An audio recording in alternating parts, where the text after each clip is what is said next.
Hello, and welcome to the Safe Space channel, where we create a safe space to talk about some of the more difficult parts of being a Jehovah's Witness. I'm your host, Chris Harris, and I thought for this video, what I would do is just introduce myself and talk about my experience being a Jehovah's Witness and ultimately what led up to my exit. So, I guess to begin with, I was born and raised as a Jehovah's Witness, third generation on both sides of my family. My grandparents, on both my dad and my mom's side, were witnesses. My mom's parents studied when she was 4 or 5 years old, and then they became baptized and raised their family ultimately as Jehovah's Witnesses. And then my dad didn't become a witness until later in life. He started studying when he was 30, but his parents and his siblings had already been baptized as witnesses in the 60s. And then he was ultimately baptized in 1975 and met my mom in 1978. And they were married after actually a pretty short time. I think it was only maybe 3 months that they had known each other. And they were married, and dad had two children from his first marriage. And then him and mom ended up having five children. So I have three brothers and three sisters, only one of which is still an active Jehovah's Witness. So growing up, I became a publisher when I was 7 and joined the Theocratic Ministry School, as it was called at that time, and started giving number 2 talks, which had an introduction, a short Bible reading, and then a conclusion. And then I did that for several years until they said that I qualified for baptism, and then could move on to doing some additional parts. But I expressed an interest in becoming baptized when I was 11, told my parents that I was ready, and they said, well, maybe you should wait, another year just to make sure. And so I waited an additional year and was baptized when I was 12 in 1996. And then took on, of course, additional responsibilities in the congregation. And we were in such a small congregation, there was actually a lot of opportunity for responsibilities if that's the way that you wanted to go, which I did. We had all of our immediate family and extended families that were witnesses. And so there was definitely a lot of pressure to do what you're supposed to do and progress the way you're supposed to progress within the organization.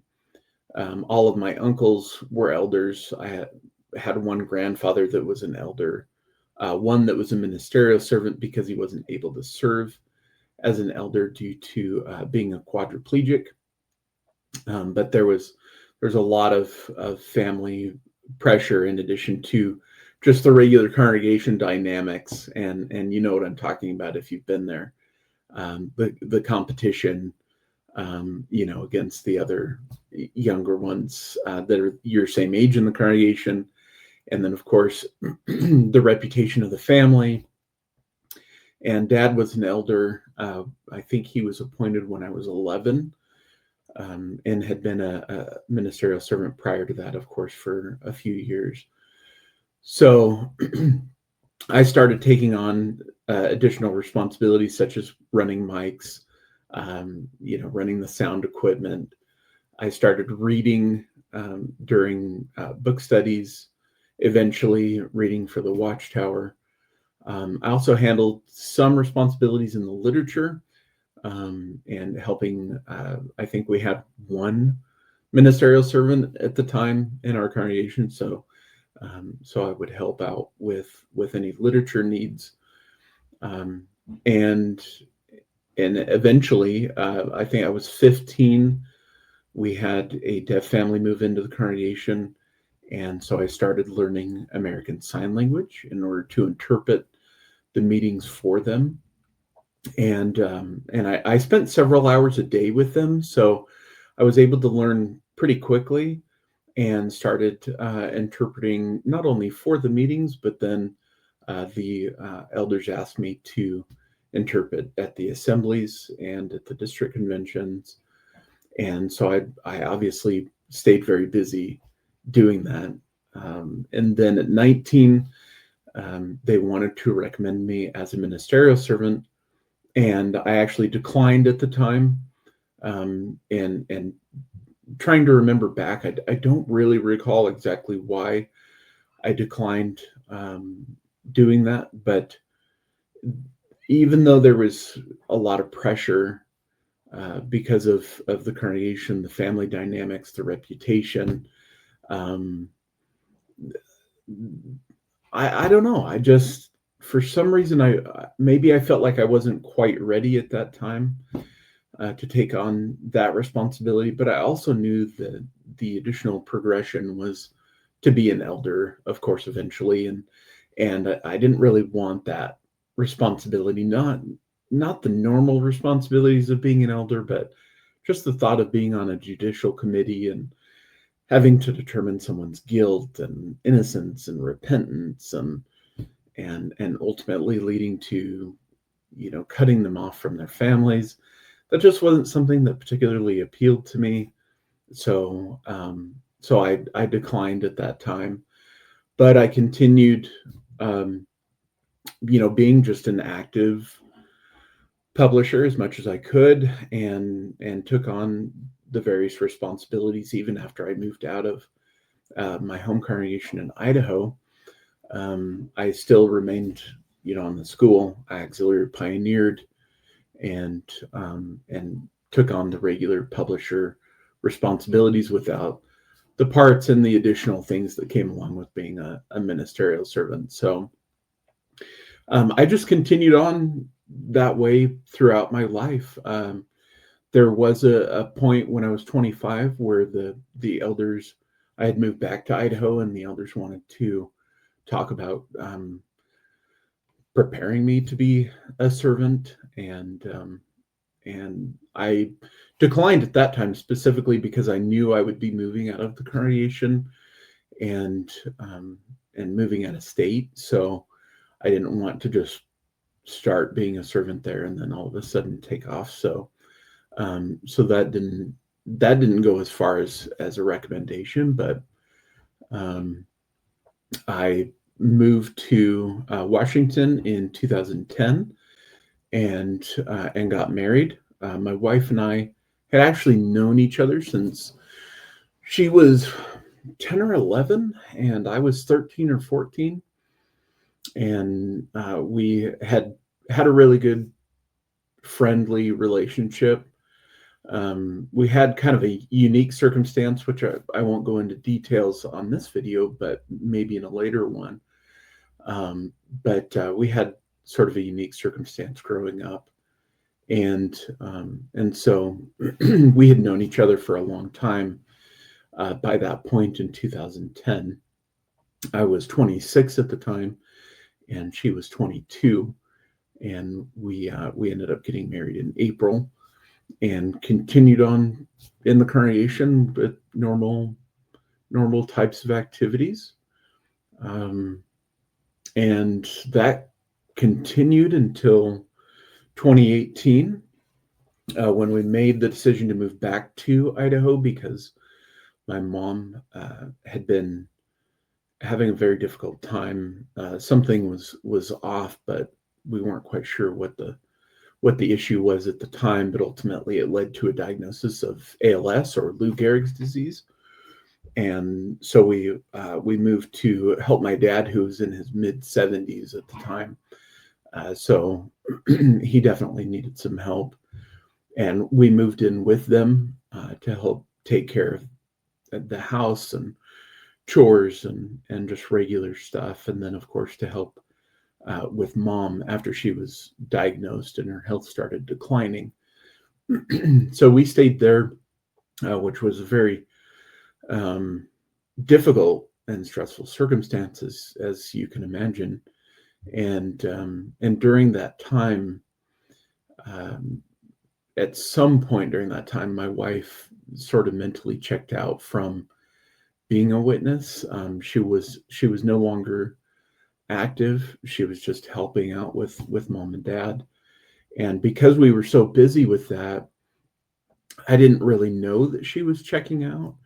And I was going to meetings in person as I could, going out in service, but a lot of my time was taken up with just taking care of things for them. And so I would join uh, predominantly on Zoom with them for meetings, for assemblies, for conventions, and so that continued until mom passed away in October of 2019, and dad decided to sell his house. It was right as COVID was kicking off, and so he did end up selling his house, and we moved out. We stayed in the area though, just to be able to help him out, and so things were pretty status quo, um, just normal, I guess, transitioning out of caregiving for mom, and it was just business as usual, and and then in 2022, I had been sick for quite a while, and we weren't sure what was wrong. I had had a needle biopsy done, and it came back negative for cancer. That's what they initially thought it was, because my white blood cell count was high, but it wasn't extremely high. It was more along the lines of just having an infection, and so that did seem odd, but it took probably 9 or 10 months before we finally got an official diagnosis, where they did an excisional biopsy and removed one of my lymph nodes, and found that I had Hodgkin's lymphoma, and it had taken over the upper part of my torso, throughout my lymphatic system, and so they considered it. It's a little bit different with blood cancer as opposed to a tumor type cancer, but they classified it as stage 2. And what that means is basically just how far throughout your body it has spread. And even within a 10-month period of time, thankfully, it had stayed contained to my upper torso, so it hadn't spread throughout the rest of my body. And I started treatment for it in August of 2022, and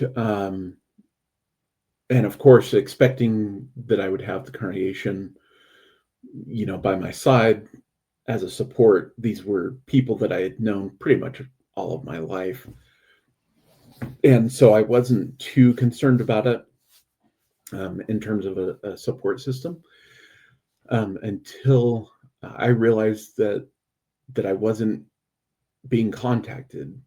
I didn't have any visits. I didn't have any phone calls. I didn't have any text messages from anyone in the congregation. And so that was a little surprising. And one of my chemo nurses asked one day, "Where are all of your Jehovah's Witness friends?" And I thought, man, that is such a good question. I don't know, and I wasn't sure how to answer that. And then the following month, I was laid off from my job. So there was a downturn in the tech industry, which I worked in as an operations manager and in their professional services side of the company. And they ended up laying off almost half of the company in a very short period of time. So, and of course, this, COVID was still, a pretty big thing at that time. Um, so I was laid off, going through cancer treatment. My wife went back to work full time, and then we had to figure out what to do. So I contacted, or actually, I was contacted by my younger brother, who had been disfellowshipped, and I hadn't really had any conversations with him for 18, 19 years. And he wanted to check in on me and see how I was doing. So I visited with him on the phone for a little while and told him, I really don't have any support. Nobody's contacted me. You're the only one that's called me. So he invited me out to his place and on the eastern side of Idaho and said, why don't you come visit for a few days, take your mind off things, we'll figure out what's next for you. And so I did. I was still very mentally in too, but it was the only support that I had at the time, and I really needed something, really needed some kind of help.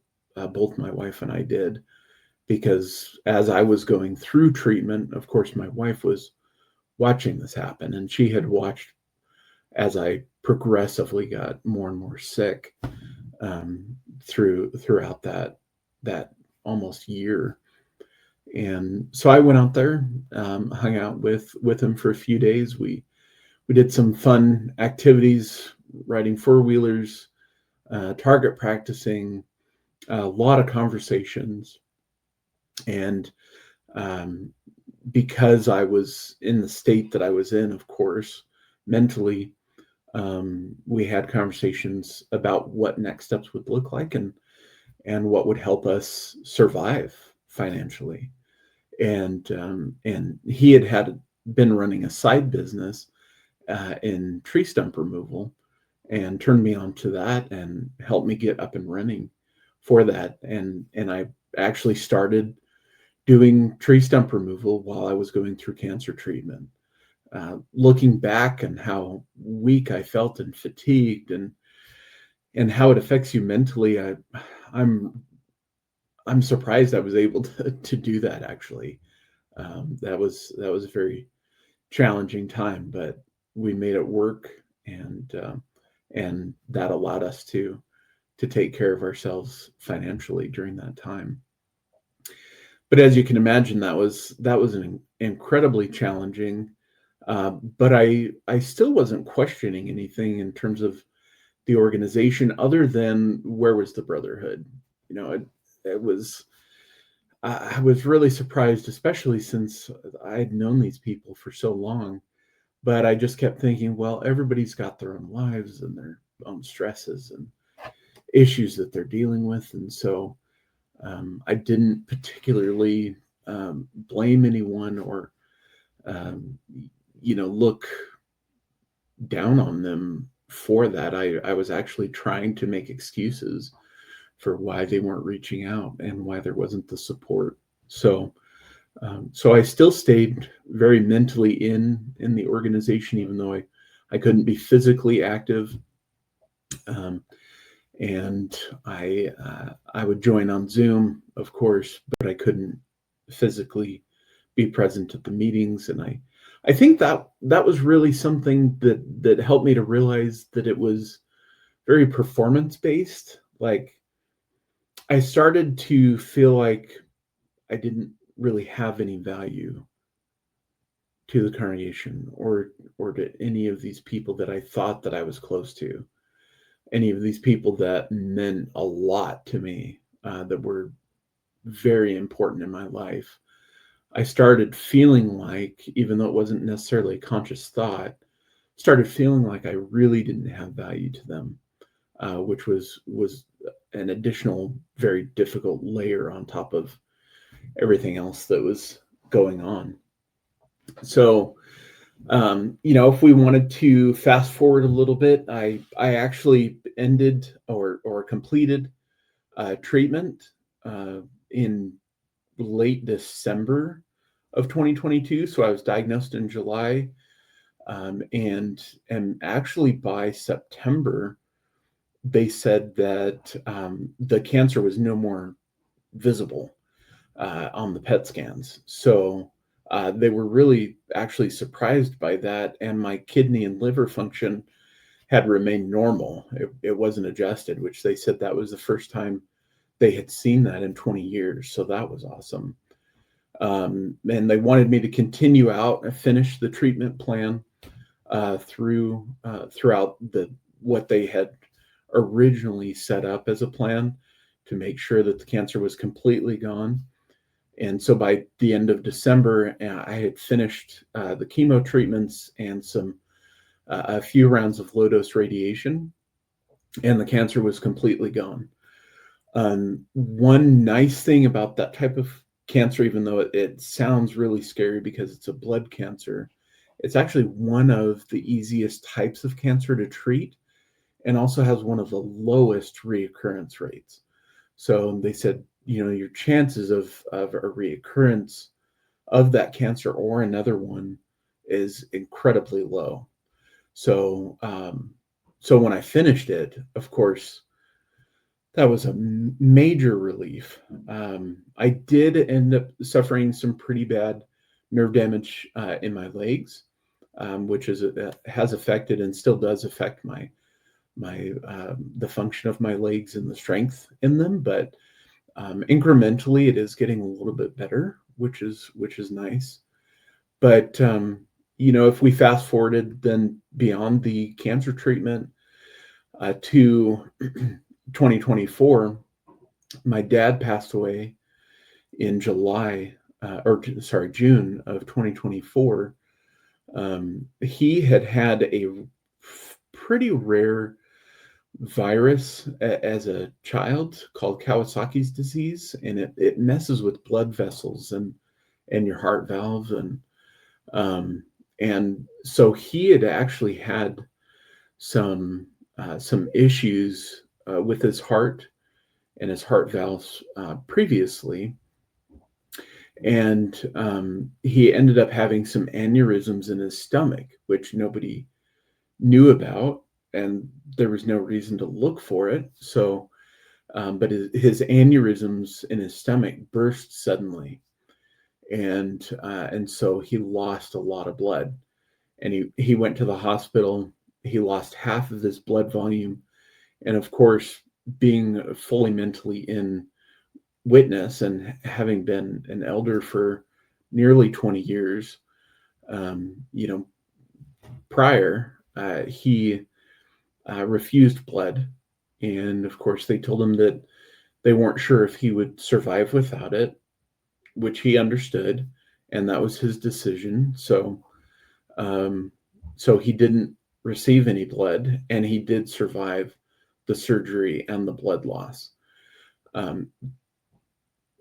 Coming out of that in his recovery, though, he started getting an infection really bad, and ultimately passed away from sepsis because of the infection. So so he passed away in June of 2024, and then at some point shortly thereafter, I can't remember exactly what sparked my curiosity in it, but I was really curious about how the organization dealt with court cases. And I didn't know about the Norway case yet. And I think it had started in 2023, if I remember correctly, but I wasn't aware of it as of yet. But I think I came across a court case of CSA in the organization, and I think that's what had sparked my curiosity about how does the organization deal with those types of lawsuits or court cases. And so I finally allowed myself to start digging into that a little bit, and I always used jw.org on my laptop. I mean, I'd use it on my phone for like the meetings and stuff, but I primarily used it on the laptop. And so when I would open, Google Chrome, it would show what it thought was relevant news articles for you, and based on the algorithm and what your browsing history was, and all of that. And so occasionally I would start seeing things related to the organization. And there was one case that popped up that I started digging into out of curiosity, and that ultimately led me to the Australian Royal Commission, which I had never heard of before. And here was an inquiry court case looking into various organizations and how they dealt with CSA within the organizations. And here's elders and circuit overseers and branch overseers and legal department overseers and Jeffrey Jackson of the governing body. And I was like, great, this is perfect. This is exactly what I was wondering about. So I binge watched all 8 days of the Royal Commission. And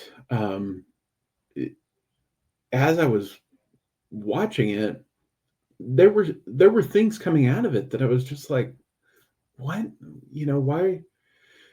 Why did the elders make personal notes and write down that they were actually reading scriptures to the victim about not gossiping? And what would it accomplish to go to the authorities except dragging Jehovah's name through the mud? And then they were talking about the accused, which was the victim's father, and his case where he was denying what he had done initially, but there were 2 daughters and the mother, and then I think 2 younger daughters that ultimately started talking about their experience and how their father was abusing them. And then I started thinking, well, wait a second, he was appointed ministerial servant in 1984 while he was abusing his oldest daughter. So if they're appointed by Holy Spirit, how does that work? And I thought there couldn't be Holy Spirit involved in the appointing of these men then, if he was appointed while he was doing that. And so these were the things that I started thinking about and started questioning. And I was actually kind of afraid where it was leading to in my mind. And then Jeffrey Jackson, of course, his famous on day 8, where he said, when he was asked if the governing body was Jehovah's spokespeople on earth, and he said, well, I think it would be presumptuous to say that we are the only ones God is using. He didn't say that they weren't Jehovah's spokespeople. He didn't say that they weren't being used by Jehovah, but he said it would be presumptuous to say that they were the only ones that God was using. And I thought, well, wait a minute, then who else would Jehovah be using?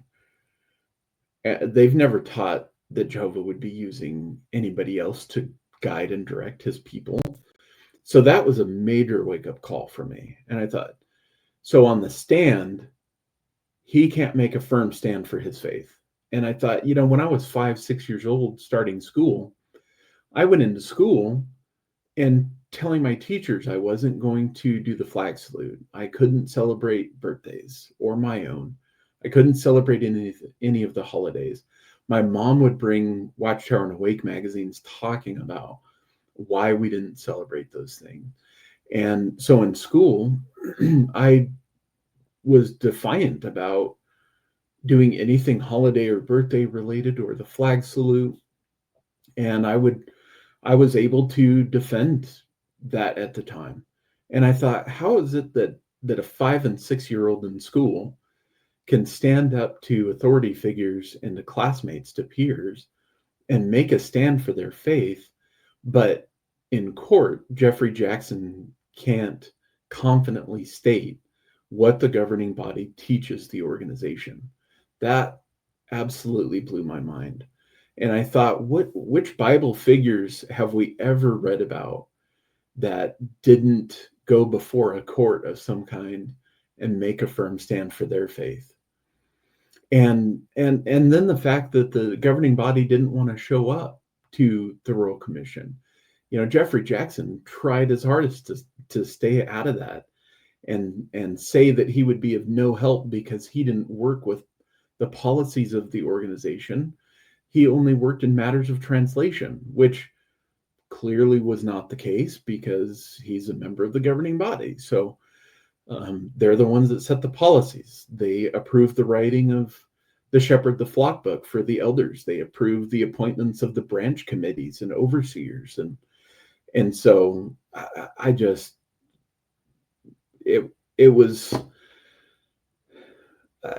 after watching that, I felt like the rug had been pulled out from under me, and I started questioning everything.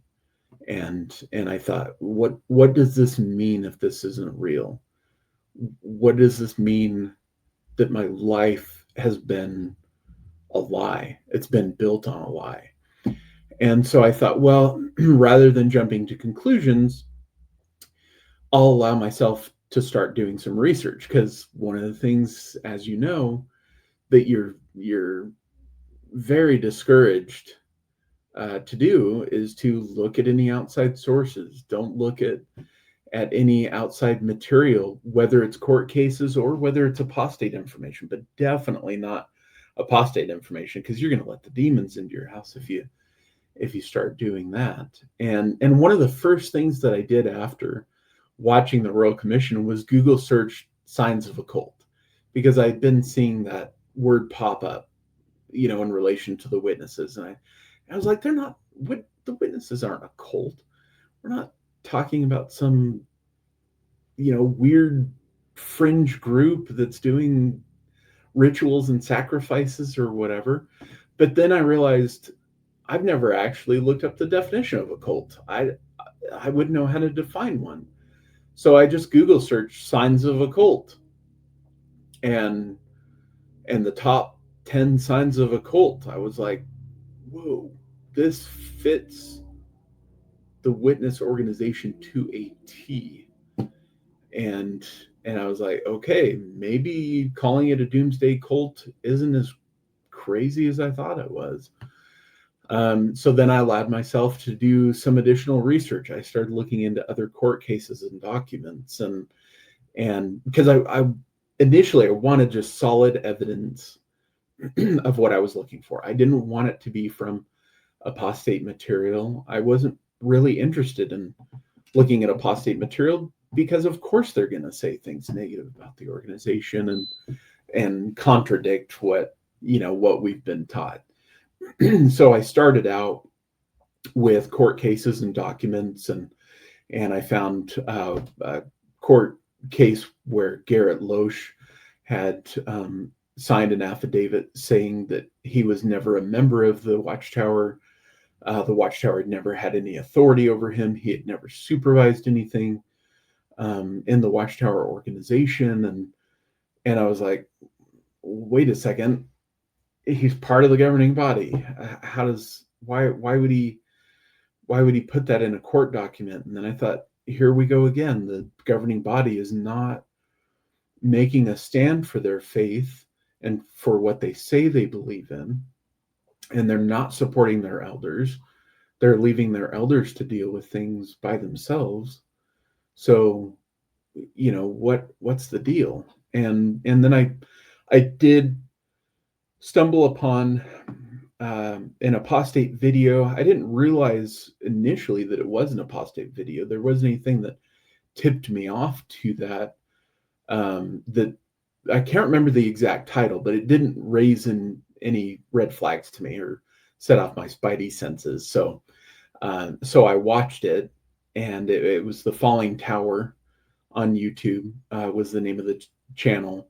And I watched his video, and he had been a former elder, and he wasn't some angry, bitter apostate flinging insults about the organization. He was talking about some of the basic doctrines and breaking down various things, and talking about scriptures and things that contradicted the belief system when it comes to like 1914 and 607 BCE. I had never heard that Jerusalem wasn't destroyed in 607, but that it was actually historically verified that it was probably, somewhere actually around 587, 588. And I had never heard that before. And so after that video, I was like, you know what? I'm just going to dive in and start looking at everything I can to gather as much information as I can. And so I spent the next few months just completely diving into videos, apostates, court documents, anything that I could find. Um, I wanted to see what else I didn't know. And after a couple of months, I realized that apostates were just whistleblowers. They had the information that the organization didn't want us as active, mentally indoctrinated witnesses to know. And when I finally came to that realization, I was like, wow, this is definitely not the truth. It's the whole foundation is based on a lie. And it only actually took me a few days to dismantle it and to realize I don't think this is what I thought it was. So, um, so my wife and I went to my wife and talked to her about it, and told her that I think I phrased it, what if this is all fake? I didn't want to, of course, just, shower her with a bunch of information, um, and be overwhelming, because I didn't know what her response would be. So I just asked her, what if this is all fake? What if the organization and everything we've been taught is fake? And she had this very relieved look on her face and was like, that's kind of what I figured. She's like, I didn't know how to express it or to articulate it into words or reasons that would make sense outside of the JW script. But I've kind of always felt like it was just fake, specifically based on the people that made up the organization. How many people were so fake? They would come to the meeting with their JW mask and JW accent, and they would say the right things and they would do the right things. But then if you got them into a different situation, and their real selves came out, you would start seeing how fake it was. And so that was something that really bothered her. And I didn't realize that by that point, she had been mentally out for a few years. And I think she was just kind of waiting to see what I would do. And if after my parents passed away, if I would jump right back into the organization and that would rekindle the fire, and I would resume normal activities, or what would happen there. And so I once I realized that she had already been on that page, then I said, well, I'm gonna dive in, do additional research, and see what I can get figured out. And so that's what I did. And by January, I had reached out to a couple of elders and talked to them about my concerns, and they weren't able to answer the questions that I had. Especially about Norway or the Royal Commission. They either, well, I know they couldn't answer the questions, but of course they also wouldn't. They didn't want to get into that kind of conversation, as I'm sure you know. And so, but I did talk to a couple of them, and one of them said, why don't you take a couple of months, do some research, really dive into the material, pray about it, make sure that you're active, all of that self-indoctrination that they want you to do. And he said, and then I'll set up a meeting with you, with another elder, and we can pick it up from there and see where you're at. Well, he never contacted me again. So I just ended up texting him and asking, how would you like to receive my disassociation? And he said, well, I'd really like to meet with you with another elder. Can we do that? And I said, no, at this point, I think that would just be a waste of all of our time. I would just like to go ahead and write a disassociation letter, and will you accept it, via text? And they said yes. And so I sent the reasons that I was disassociating and some of the stuff that I had found. Did I think that they would take it seriously or pay much attention to it? No. It was more for me, more for mental closure. And we live in such a small area that my wife and I ultimately determined that we didn't that we wanted to disassociate, not because it was following their guidelines or rules, but because we wanted a clean break. We wanted everyone in the area to know we were no longer witnesses. I did text my sister, and the one that's still a witness, and I texted my aunt who lives nearby, and told them that that was coming, and said, we're writing disassociation letters, because, as you know, the announcement doesn't differentiate. Of course, they don't want you to know that anybody's willingly leaving. They want you to wonder, oh, what did they do? What kind of sin did they commit to get disfellowshipped? So I wanted to control that narrative a little bit, because I knew if I had let my sister and my aunt know that that would probably get around. So anyway, they knew the reason why that announcement was made was because we made that decision to disassociate in January of this year, 2025. And so I've continued down the path of research, and I'd never really considered making content, but after watching all of the TikToks and just kind of seeing the trend on TikTok and on YouTube of the new accounts popping up like every day of witnesses that were leaving.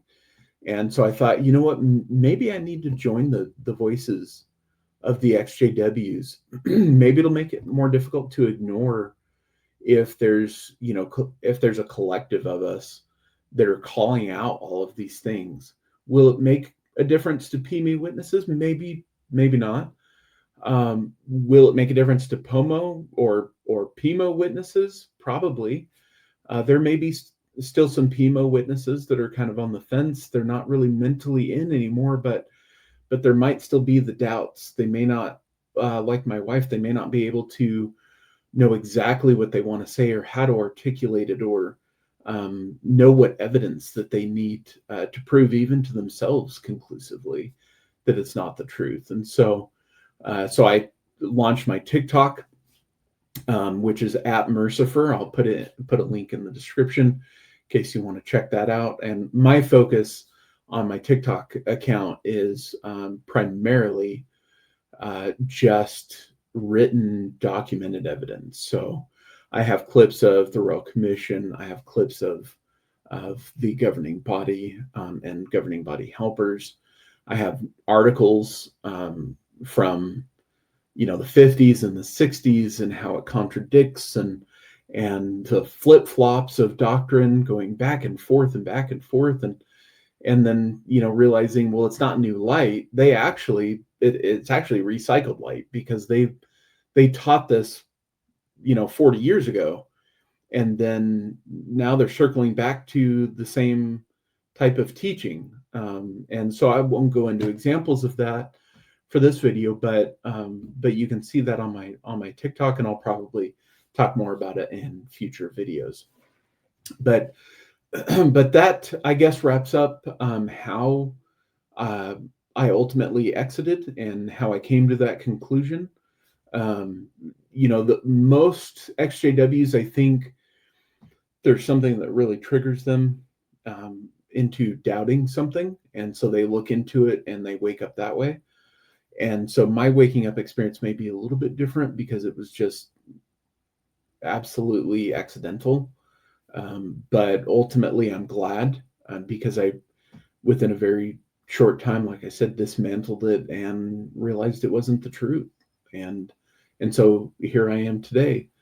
But I really wanted to launch this channel, the Safe Space channel, in order to be able to create a safe space to talk about some of the more difficult things about being a Jehovah's Witness, whether that's abuse that you may have suffered in the organization due to domestic violence, due to CSA, or maybe you were disfellowshipped and you want to get your story out there and talk about what that experience was like for you and how traumatic it was.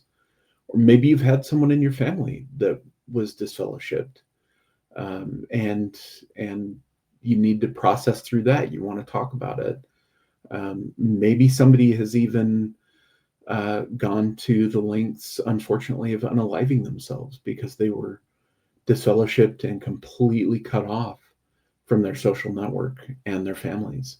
So anyway, I wanted to create a safe space where it's not where we're not just doing interviews of ex Jehovah's Witnesses. I think that's incredibly valuable, and very helpful. It was extremely helpful to me to watch videos that covered that. But I thought maybe we go into even another part of that realm where we talk about some of the more difficult aspects of being a witness and what that means for you. So if you are interested in telling your story or talking about it and having a conversation, please feel free to reach out to me.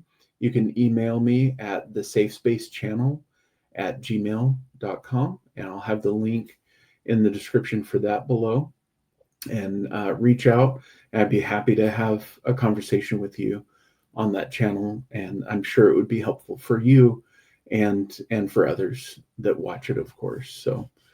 So I think that's where I'll leave you today. I appreciate you checking out this video and the channel, and really appreciate you joining me. And we'll see you next time on the Safe Space, where we have another guest.